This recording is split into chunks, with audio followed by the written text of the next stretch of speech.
വിശ്വാസപരമായ കാര്യങ്ങളുടെ ക്രോഡീകരണം 4-5 നൂറ്റാണ്ടുകളിലായി നടന്നു. അന്നാണ് അതിന് പ്രചാരമുണ്ടായതും അതിന്റെ വാക്താക്കളും പ്രയോക്താക്കളും എല്ലാം ഉണ്ടായതും. അതിനു മുമ്പ് തന്നെ വിശ്വാസത്തിൽ അഭിപ്രായ വ്യത്യാസമുണ്ട്. അഹ്മദ് ബിൻ ഹംബൽ റളിയല്ലാഹു അൻഹു ഖുർആൻ അല്ലാഹുവിന്റെ ഖൽഖല്ല, അവന്റെ ദാത്തിൽ നിലനിൽക്കുന്ന കലാമാണ് എന്ന് പറഞ്ഞതിനാൽ ജയിലിൽ കടന്നിട്ടുണ്ട്. 3-ാം നൂറ്റാണ്ട് കഴിയുന്ന മുമ്പാണ് അഹ്മദ് ബിൻ ഹംബലിന്റെ കാലഘട്ടം. 4-5 നൂറ്റാണ്ടുകൾ അഖീദയുടെ കാലഘട്ടം. വിശ്വാസപരമായ ഈ ആളുകളൊക്കെ നമ്മൾ മനസ്സിലാക്കണം. അപ്പോഴേ സംഭവം ശരിയാവുള്ളൂ. ആരാ ഷാഫി ഇമാം എന്ന് മനസ്സിലാവണം. പഴയ കാലത്തെ ആളുകള് ഇമാം ഷാഫി റളിയല്ലാഹു അൻഹു പറഞ്ഞു എന്ന് പറഞ്ഞാൽ അതിന്റെ അപ്പുറത്തേക്ക് ചിന്തിക്കൂല. എന്തുകൊണ്ട്? ഷാഫി ഇമാം റളിയല്ലാഹു അൻഹുവിന് 10 ലക്ഷം ഹദീസ് ഹിഫ്ളാണ്. ഒരു ഹദീസ് ഹിഫ്ളാവുക എന്ന് പറഞ്ഞാൽ എന്താ? ഞമ്മക്ക് ആകെ ഒരു ഹദീസ് അറിയാം, ഇന്നമൽ അഅ്മാലു ബിന്നിയ്യാത്ത് ഖാല റസൂലുള്ളാഹി. ഞമ്മക്ക് ആകെ അറിയണ ഹദീസ് അതാണ്. പക്ഷെ ആ ഹദീസ് മുഴുവൻ ഇല്ല. അതില് ആ ഹദീസിന് ഇനിയും ബാക്കിയുണ്ട്. വഇന്നമാ ലികുല്ലി ഇംറിഇൻ മാ നവാ ഫമൻ കാനത് ഹിജ്റതുഹു ഇലല്ലാഹി വറസൂലിഹി ഫഹിജ്റതുഹു ഇലല്ലാഹി വറസൂലിഹി വമൻ കാനത് ഹിജ്റതുഹു ഇലാ ദുനിയാ യുസീബുഹാ ഔ ഇംറാത്തിൻ യൻകിഹുഹാ ഫഹിജ്റതുഹു ഇലാ മാ ഹാജറ ഇലൈഹി. അതാണ് ആ ഹദീസിന്റെ മുഴുവൻ. എന്നാലും ആ ഹദീസ് ആവൂല, അതിന്റെ സനദും കൂടി പഠിക്കണം. സനദ് പഠിച്ചാലും പോരാ, ആ സനദിൽ വരുന്ന മുഴുവൻ ആളുകളുടെയും താരീഖ് പഠിക്കണം. അപ്പോഴേ ഒരു ഹദീസ് ആവുള്ളൂ. അങ്ങനെ ഒരു ഹദീസ് തന്നെ നമുക്ക് മുഴുവൻ അറിയില്ല. ആ രൂപത്തിൽ 10 ലക്ഷം ഹദീസ് ഹിഫ്ളുണ്ട് മാനായ സയ്യിദുനാ ഇമാമുനാ ഷാഫി റളിയല്ലാഹു അൻഹു. ഷാഫി ഇമാം റളിയല്ലാഹു അൻഹു 7-ാം വയസ്സിൽ ഖുർആൻ ഹിഫ്ളാക്കി എന്ന് പറഞ്ഞാൽ നമുക്ക് തോന്നും അതിന്റെ പേരെ കുട്ടിയാക്കിയിട്ടുണ്ട് എന്ന്. ഷാഫി ഇമാം 7-ാം വയസ്സിൽ ഖുർആൻ ഹിഫ്ളാക്കുമ്പോ സ്വന്തമായി മുസാഫില്ല. ഞമ്മളെ പേരക്കുട്ടിക്ക് 5 മുസാഫ് ഉണ്ട്. അതിന്റെ പുറമെ ഹിഫ്ള് കോളേജിൽ ചേർത്തിട്ടുണ്ട്, ഫീസ് കൊടുക്കണുണ്ട്, കന്തൂറ 4 വാങ്ങിക്കൊടുത്തിട്ടുണ്ട്. വൈകുന്നേരം പുറത്തിറങ്ങുമ്പോ ചായ കുടിക്കാനുള്ള പൈസ കീശയില് വേറെ ഇട്ട് കൊടുത്തിട്ടുണ്ട്. ഷാഫി ഇമാം റളിയല്ലാഹു അൻഹു 7-ാം വയസ്സിൽ ഖുർആൻ ഹിഫ്ളാക്കുമ്പോ സ്വന്തമായി മുസാഫില്ല, മുസാഫ് വാങ്ങാനുള്ള പൈസ ഇല്ല. അങ്ങനെ മനസ്സിലാക്കുമ്പോഴേ അജബുണ്ടാവുള്ളൂ. ഇതാണ് സംഭവം. അതുകൊണ്ട് ഓരോരുത്തരും ഇങ്ങനെ പഠിക്കണം. അബൂ ഹനീഫത്ത് അൻ-നുഅ്മാൻ റളിയല്ലാഹു അൻഹു താൻ മരണപ്പെട്ടാൽ എവിടെയാണ് മറവ് ചെയ്യേണ്ടതെന്ന് തന്റെ മുരിദന്മാർക്ക് കാണിച്ചു കൊടുത്തു. ഞാൻ മരിച്ചാല് എന്നെ മറവ് ചെയ്യേണ്ടത് ഇന്ന സ്ഥലത്താന്ന് കാണിച്ചു കൊടുത്തു. എന്നിട്ട് അവിടെ ഒരു ഖബറുണ്ടാക്കി. എന്നിട്ട് ആ ഖബർ മൂടി. എന്നിട്ട് ആ ഖബറിന്റെ അടുത്തിരുന്ന് 40,000 ഖത്തം ഓതി തീർത്തിട്ടുണ്ട് മഹാനായ സയ്യിദുനാ അബൂ ഹനീഫത്ത് അൻ-നുഅ്മാൻ റളിയല്ലാഹു അൻഹു. മഹാനവറുകൾക്ക് ഖസീദത്തുൻ നുഅ്മാനിയ എന്ന പേരിൽ ഒരു കവിതയുണ്ട്. ആ കവിതയിൽ മഹാനവറുകൾ പറയുന്നുണ്ട്, അല്ലാഹുവിന്റെ റസൂലേ, അബൂ ഹനീഫ മരണപ്പെടാൻ പോകാണ്. സ്വാലിഹായ ഒരമലും ഇല്ല. ആകെ ഒരു പ്രതീക്ഷ ഉള്ളത് മരിച്ചു വരുന്നോടത്ത് നിങ്ങൾ ഉണ്ടാവുമല്ലോ എന്നുള്ള ഒരു പ്രതീക്ഷ മാത്രമാണുള്ളത് എന്ന് 40,000 ഖത്തം ഖബർ കുഴിച്ചിട്ട് അവിടെ ഇരുന്ന് ഓദ്യ അബൂ ഹനീഫ ഇമാമ പറഞ്ഞിട്ടുണ്ട് എന്ന് മനസ്സിലാവുമ്പോഴാണ് അങ്ങനെയാണെങ്കിൽ കുഴപ്പമില്ല എന്ന് നമുക്ക് തോന്നുള്ളൂ. ഈ പറയപ്പെടുന്ന ആളുകളുടെ ഒക്കെ താരീഖ് പഠിക്കണം. അത് വളരെ പ്രധാനപ്പെട്ട കാര്യമാണ്. അബുൽ ഹസൻ അൽ അശ്അരി റളിയല്ലാഹു അൻഹുവിന്റെ താരീഖ് പഠിക്കണം. അബാ മൻസൂരിൽ മാതുരിദി റളിയല്ലാഹു അൻഹുവിന്റെ താരീഖ് പഠിക്കണം.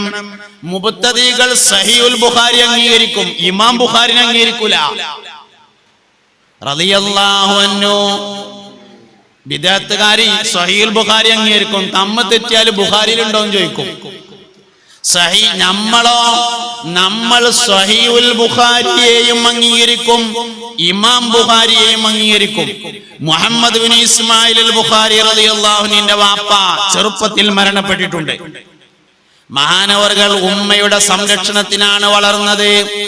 ചെറിയ കുട്ടിയാകുമ്പോൾ കണ്ണിന് കാഴ്ചയുണ്ടായിരുന്നില്ല. കാഴ്ചയില്ലാത്ത കുട്ടിയാണ് ഇമാം ബുഖാരി റളിയല്ലാഹു അൻഹു. ഉമ്മ ദുആ ചെയ്ത് ഒരിക്കൽ ഉറക്കത്തിൽ ഇബ്രാഹിം നബി അലൈഹിസ്സലാമിനെ കണ്ടു. ഇബ്രാഹിം നബിയോട് സങ്കടം പറഞ്ഞു, എന്റെ കുട്ടിക്ക് കാഴ്ചയില്ല എന്ന് സങ്കടം പറഞ്ഞു. സയ്യിദുനാ ഇബ്രാഹിം നബി അലൈഹിസ്സലാം പറഞ്ഞു, നിങ്ങളുടെ മകന് നാളെ നേരം വെളുക്കുമ്പോഴേക്ക് കാഴ്ചയുണ്ടാകുമെന്ന് പറഞ്ഞു. പിറ്റേ ദിവസം നേരം പുലർന്നപ്പോൾ ബഹുമാനപ്പെട്ട മുഹമ്മദ് ബിൻ ഇസ്മായിൽ അൽ ബുഖാരി റളിയല്ലാഹു അൻഹുവിന് കാഴ്ചയുണ്ടായിരുന്നു. മഹാനവർകൾ 4000 ഉസ്താദുമാരെ നേരിൽ കണ്ട് ഇൽമു പഠിച്ചു. മുബ്തദികൾ വിശ്വസിക്കോ? സഹീഹുൽ ബുഖാരി വിശ്വസിക്കും, ഇമാം ബുഖാരിയെ വിശ്വസിക്കൂല. മഹാനായ ഇമാം ബുഖാരി റളിയല്ലാഹു അൻഹു തന്റെ സ്വഹീഹിന്റെ ക്രോഡീകരണം നടത്തുന്നത്, അതിന്റെ പൂർത്തീകരണം നടക്കുന്നത് ദുൽഹിജ്ജ മാസത്തിലാണ്. സഹീഹുൽ ബുഖാരി പൂർത്തീകരിച്ചതിന് ശേഷം അതിന്റെ പ്രകാശനത്തിന് വേണ്ടി മദീനയിൽ വന്നു. റൗള ശരീഫിന്റെ പുറത്ത് ഒരു സ്ഥലത്ത് മഹാനവർകൾ സഹീഹുൽ ബുഖാരി നെഞ്ചോട് ചേർത്ത് പിടിച്ചിട്ട് കാത്തുനിന്നു. റൗളയിൽ നിന്ന് നബിതങ്ങൾ വിളിക്കുമ്പോൾ മാത്രമേ ഞാൻ കയറുകയുള്ളൂ. ദിവസങ്ങളോളം കാത്തുനിന്നു. അവസാനം മുസ്തഫായ നബി സല്ലല്ലാഹു അലൈഹി വസല്ലം തങ്ങളെ മഹാനവർകൾ കണ്ടു. സഹീഹുൽ ബുഖാരിയും കയ്യിൽ പിടിച്ച് റൗളയിലേക്ക് കയറാൻ വേണ്ടി നിർദ്ദേശമുണ്ടായി. സഹീഹുൽ ബുഖാരി നെഞ്ചോട് ചേർത്ത് പിടിച്ച് ഇമാം ബുഖാരി റളിയല്ലാഹു അൻഹു ബാബുസ്സലാമിലൂടെ മുത്തുനബിക്ക് സലാം പറഞ്ഞുകൊണ്ട് കയറിയതാണ് സഹീഹുൽ ബുഖാരിയുടെ പ്രകാശനം. മുബ്തദിഉകൾ സഹീഹുൽ ബുഖാരിയെ അംഗീകരിക്കും, പ്രകാശനം അംഗീകരിക്കൂല. അന്ന് ഇമാം ബുഖാരി റളിയല്ലാഹു അൻഹു നിന്ന സ്ഥലത്ത് പിൽക്കാലത്ത് ഒരു പള്ളി നിർമ്മിക്കപ്പെട്ടു. ആ പള്ളിയാണ് മദീനയിലെ റൗള ശരീഫിന്റെ പുറത്ത് വളരെ പ്രസിദ്ധമായ മസ്ജിദുൽ ബുഖാരി എന്ന പേരായ പള്ളി. അതാണ് സംഗതി. അപ്പോ മുബ്തദികള് സഹീഹ് മുസ്ലിം അംഗീകരിക്കും, ഇമാം മുസ്ലിമിനെ അംഗീകരിക്കൂല. നമ്മള് സഹീഹ് മുസ്ലിമും അംഗീകരിക്കും, ഇമാം മുസ്ലിമിനെയും അംഗീകരിക്കും. നേരെ തിരിച്ചുകൊണ്ട് മുബ്തദികൾ അബൂ ഹനീഫയെ അംഗീകരിക്കും, അബൂ ഹനീഫയുടെ മദ്ഹബ് അംഗീകരിക്കൂല. നമ്മൾ മദ്ഹബും അംഗീകരിക്കും, അബൂ ഹനീഫയെയും അംഗീകരിക്കും. മുബ്തദികളെ ഇമാം ഷാഫി അംഗീകരിക്കും, ഷാഫി ഇമാമിന്റെ മദ്ഹബ് അംഗീകരിക്കൂല. നമ്മൾ മദ്ഹബും അംഗീകരിക്കും, ഇമാം ഷാഫി റളിയല്ലാഹു അൻഹുവിനെയും അംഗീകരിക്കും. ഇതാണ് സമസ്തയുടെ വഴി എന്ന് പറയുന്നത്. അതുകൊണ്ടാണ് അത് 14 നൂറ്റാണ്ടുകളുടെ താരീഖാണെന്ന് പറയുന്നതിന്റെ കാരണം. ഹിജ്റ 5-ാം നൂറ്റാണ്ടില് ഹുജ്ജത്തുൽ ഇസ്ലാം അബൂ ഹാമിദുൽ ഗസാലി റളിയല്ലാഹു അൻഹു വന്നു. അതിനുശേഷം മഹാനായ ഗൗസുൽ ആലം സുൽത്താൻ മുഹയ്യിദ്ദീൻ അബ്ദുൽ ഖാദിർ ജീലാനി റളിയല്ലാഹു അൻഹു വന്നു. ഹിജ്റ 6-ാം നൂറ്റാണ്ടൊക്കെ ആയപ്പോഴേക്ക് അബ്ബാസിയാക്കളുടെ ഭരണം മൂർധന്യദശയിലെത്തി.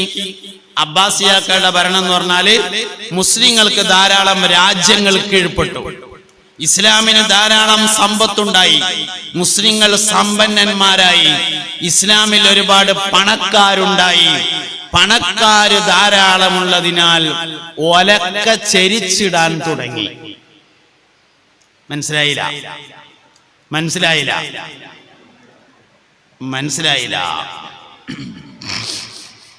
നാട്ടിലൊരു കളവ് നടന്നു. നടന്നപ്പോ കാലിയരോട് പോയിട്ട് ചോദിച്ചു, എന്താ ചെയ്യേണ്ടതെന്ന് ചോദിച്ചു.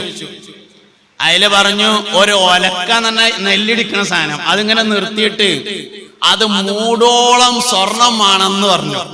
അപ്പൊ ആരോ വന്നിട്ട് പറഞ്ഞു, കച്ചറ കൂടിയാല് കാലിയര മകനും ഉണ്ട് പറഞ്ഞു. എന്നാ ഒരു പണി ചെയ്താൽ മതി, ഒലക്ക ചെരിച്ചിട്ടാ മതി പറഞ്ഞു. അബ്ബാസിയാക്കളുടെ കാലം വന്നപ്പോ ഒലക്ക ചെരിച്ചിടൽ തുടങ്ങി. കാരണം എന്താ? പൈസ ഉണ്ടായി, പണം ഉണ്ടായ ഒലക്ക ചെരിച്ചിടും. അത് ഹിജ്റ 5-ാം നൂറ്റാണ്ടിന് ശേഷം ആരംഭിച്ചു.